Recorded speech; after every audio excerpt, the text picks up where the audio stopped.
Hello, everyone, and welcome to our School of the Word today.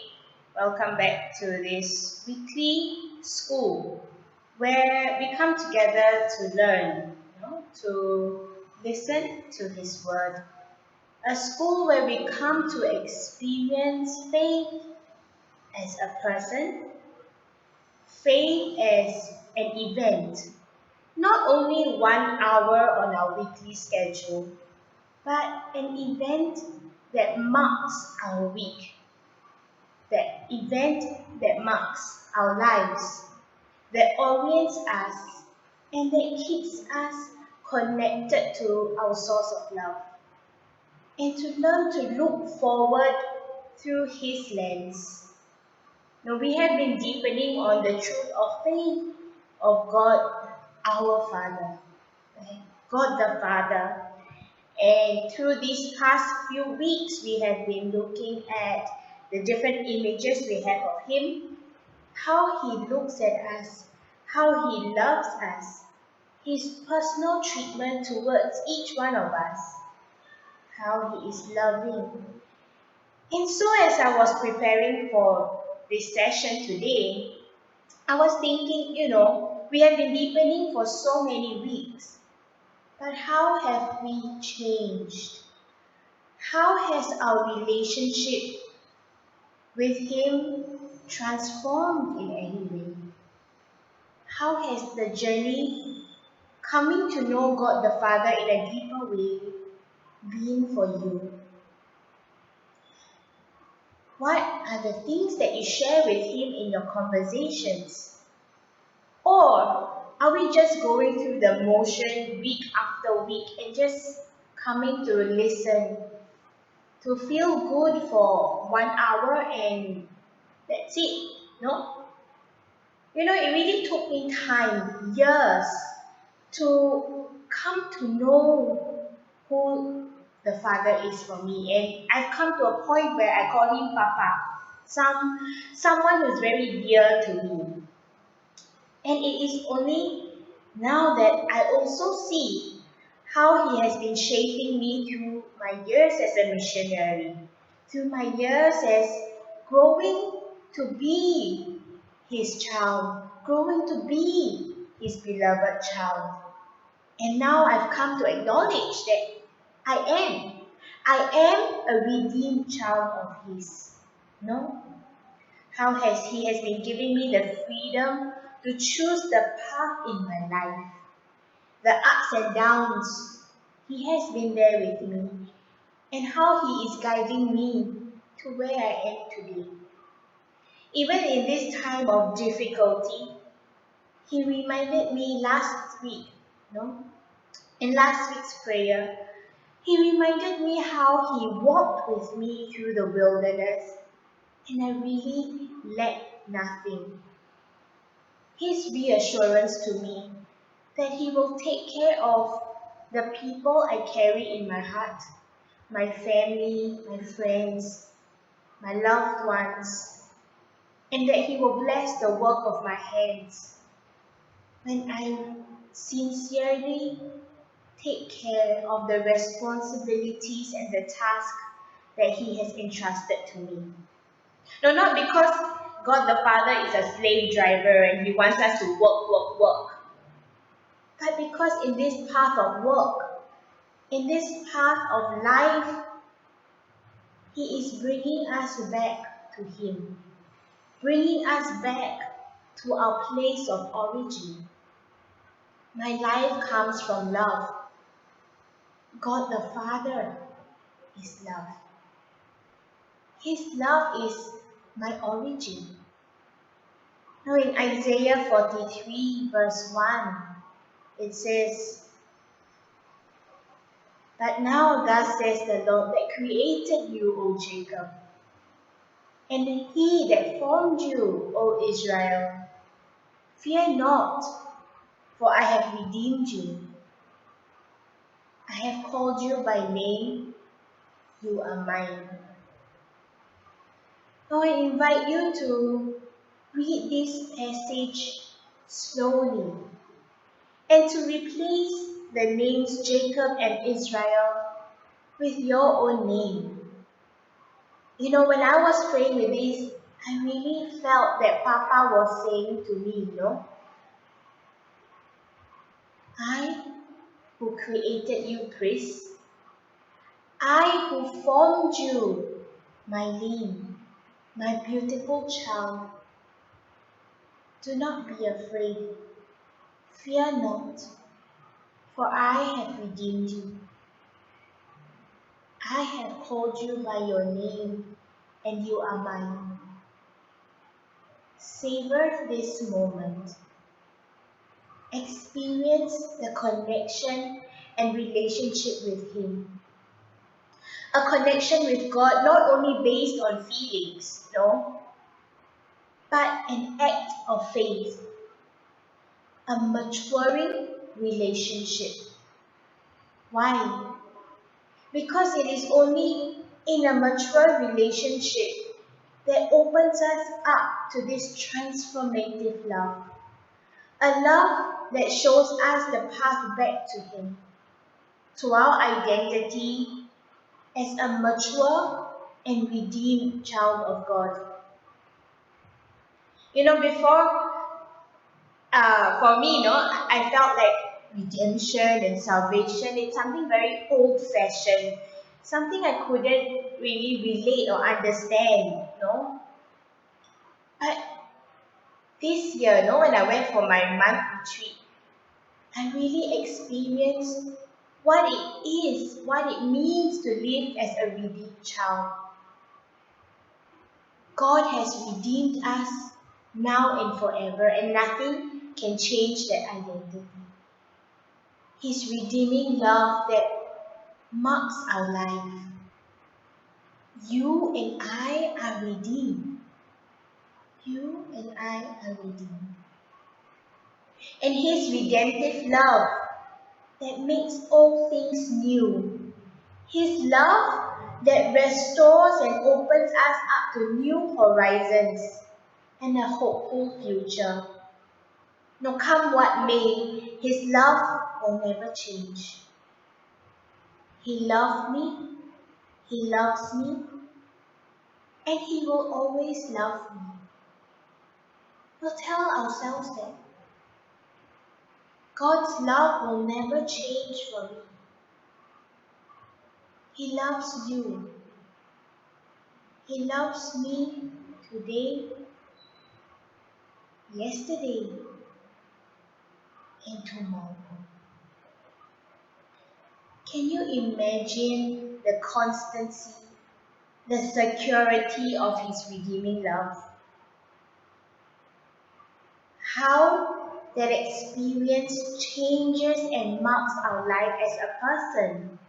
It marks how we will live each day as a beloved daughter, as a beloved son of God.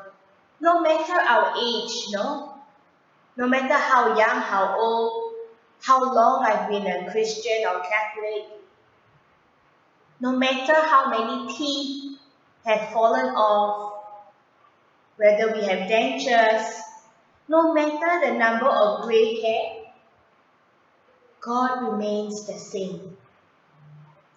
And I like this verse very much, in Isaiah. It says, until you grow old, I will be the same. Until your hair is gray, I will keep bearing you. As I have done, I will carry you and bear you and rescue you. I remember when I was reading this passage, I remember my own father. He's a man of few words, but you see his love through his actions. Working hard to provide for the family, giving his time for his grandchildren, always buying food for me when I was young, my favorite food, and he will say, let's go to McDonald's on the weekends, And I remember when I was sharing with my family that I want to enter as a missionary. And I remember this very specific conversation with him that simply expressed his love for me. No matter what I wanted to do with my life, what I choose to do in life, to become a missionary. No matter how old I will be, he said that he will support me and he will provide me. He will work that I will have money so that I don't have to work, but I can serve in church and do what I want. As long as I will stay by his side. As long as every day he can see me at home, In these very simple words that, for me, expresses his love.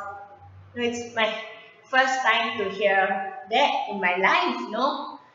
Um, and even actions that were unseen were expressed.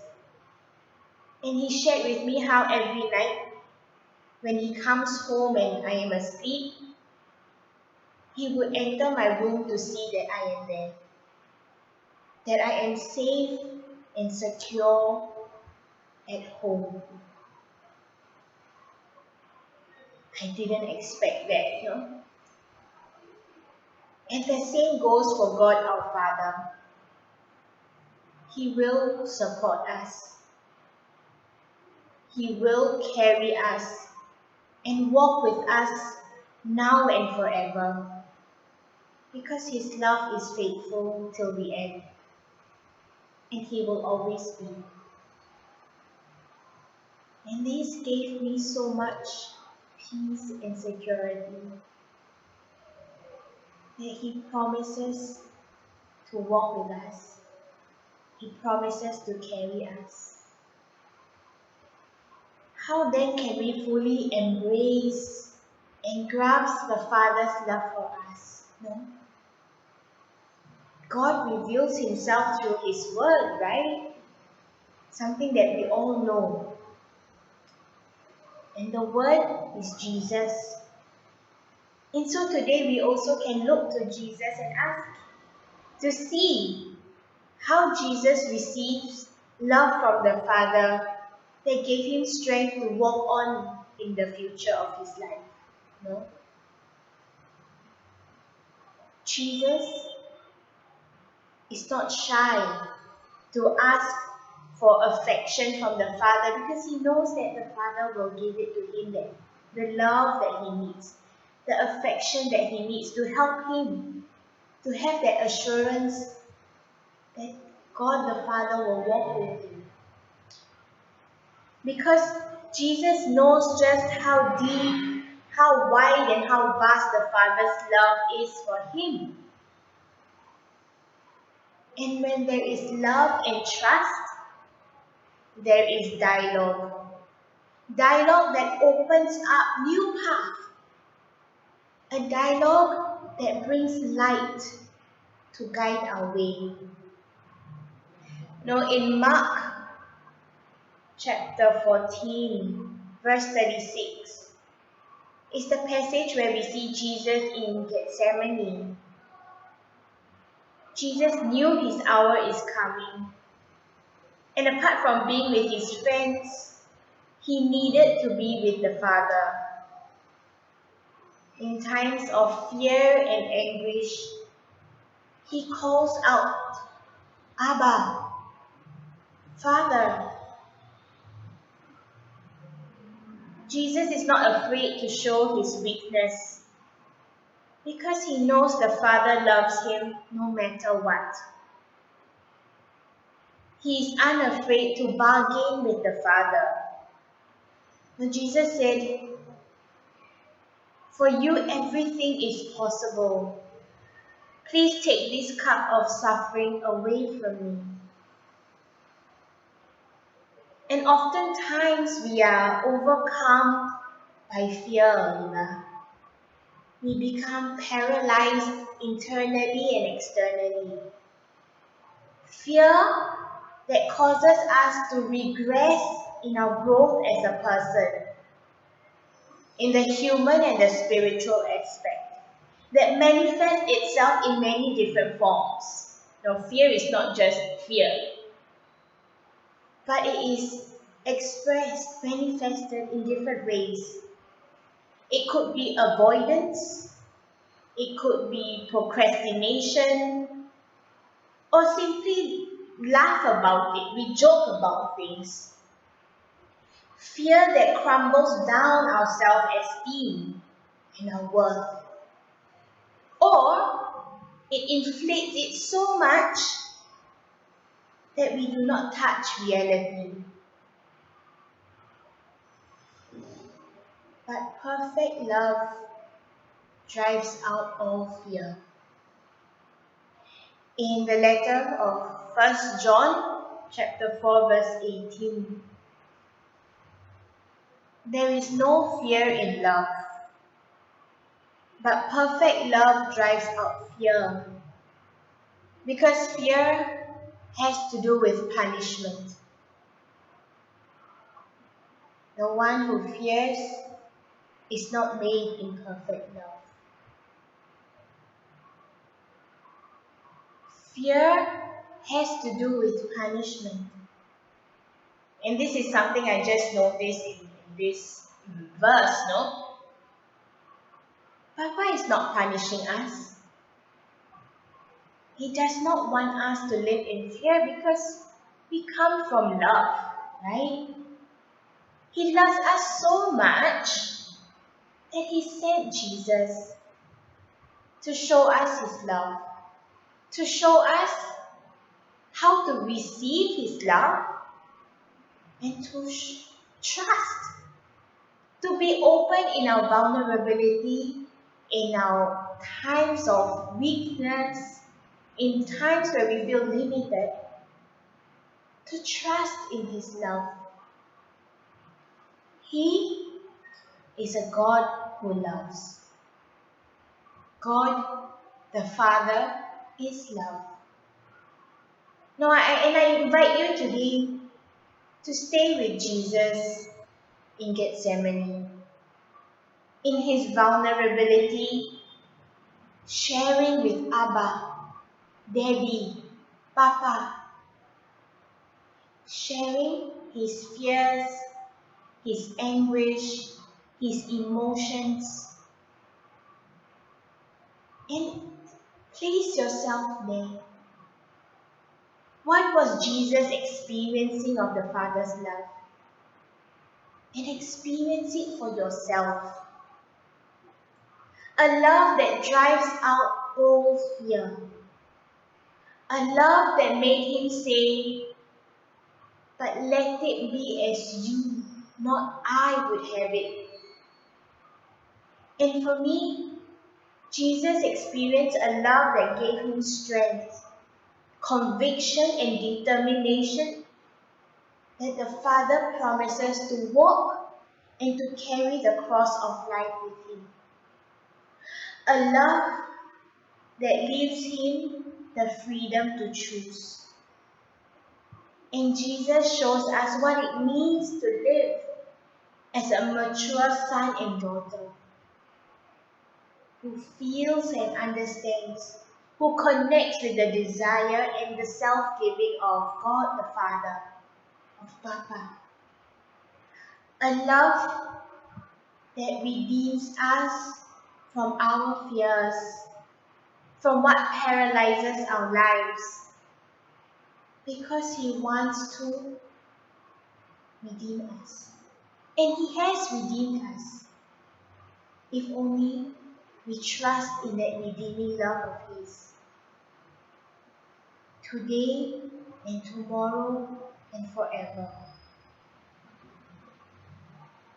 God the Father is not someone who gets tired or gives up halfway to love us. He promises and will walk with us to the very end, until we are one with Him in our hearts. And so in this time of prayer, let us turn to the Father, Turn to the Father to receive His love. Listen to him as he said, I love you and I redeemed you. I want to pour out my love for you. Trust in me. Let us learn from Jesus what it means to live as this mature and maturing redeemed child of God. To be transparent with him, Father. These are my fears now. I'm feeling anxious about this situation. Have a trusting dialogue. A dialogue that allows the love of God to really drive out what fears we have in us, what negativity we have in us. That we can take one step closer in our union with him. Hold on. Hold on to the words of his promise that he will be with us, that he will sustain us always.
So, good day to all. My name is Mylene. I am a Verbum Day missionary.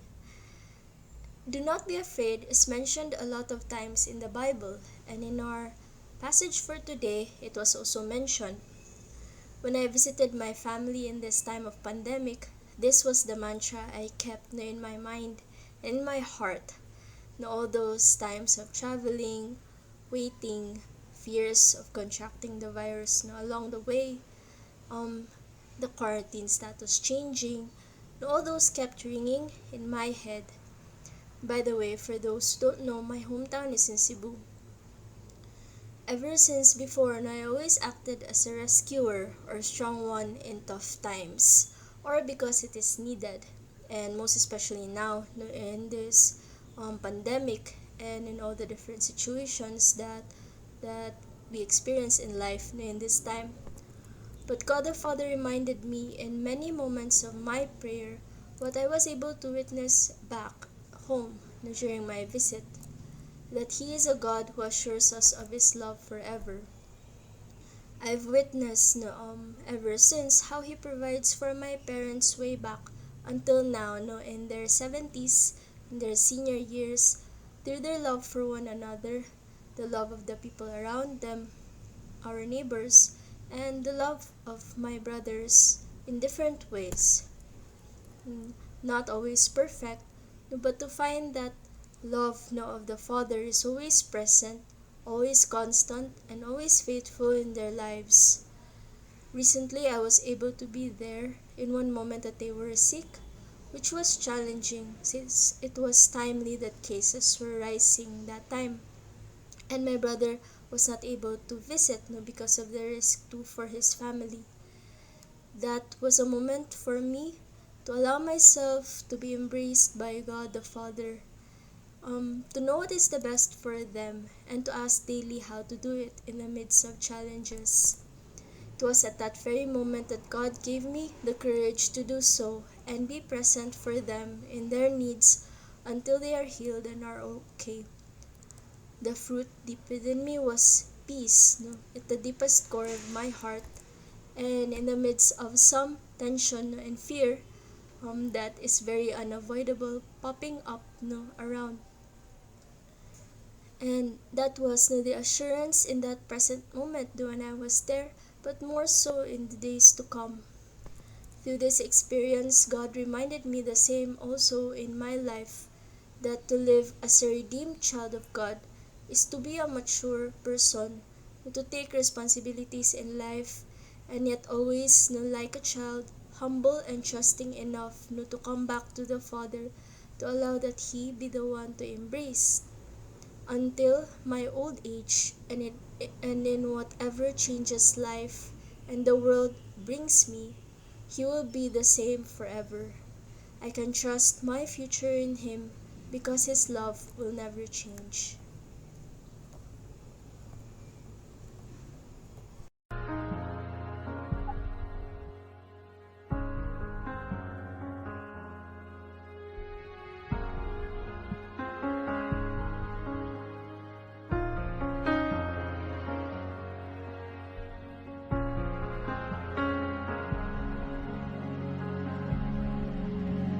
Surely you smiled when He arrived, the moment you first kissed His holy face.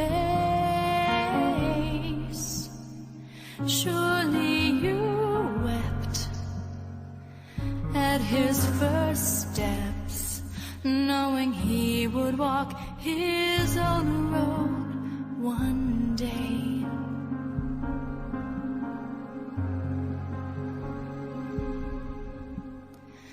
You must have sighed with pain, with pride, as He grew more like His Father every day.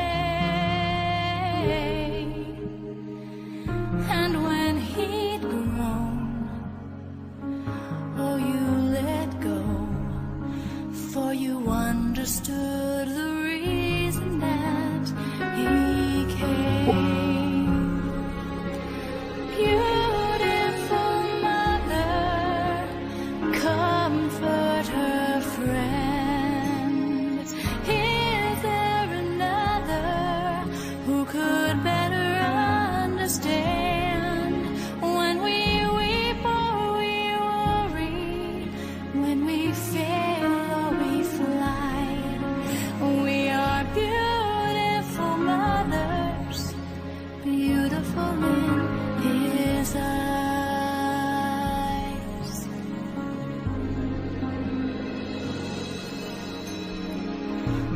children grow.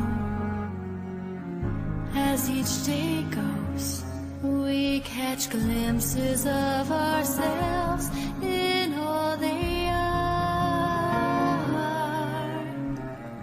Their worlds revolve around our love, so we strive to give the best within our hearts. But we fall down, we lose our ground, somehow find the strength to get